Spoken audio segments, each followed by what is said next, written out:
Hello everyone, in this video I will show you how to fix Bluetooth cutting on Realme 16 Pro.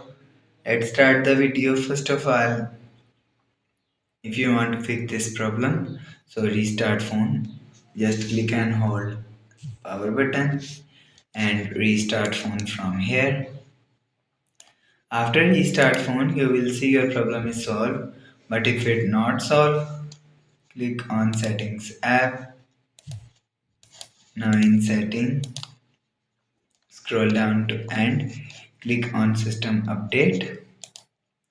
After click on system update, click on software update. After click on software update, you will check your software update is latest. If it not latest, update your software latest.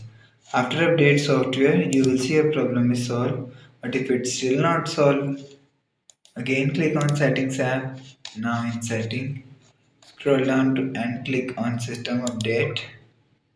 After click on system update, click on backup and reset phone and click on reset all setting. Enter your phone pin and click on reset. So it just reset all setting. It's not clean and remove your phone memory and data. After the process, go back to home screen. So that's how you can fix Bluetooth cutting on Realme 16 Pro.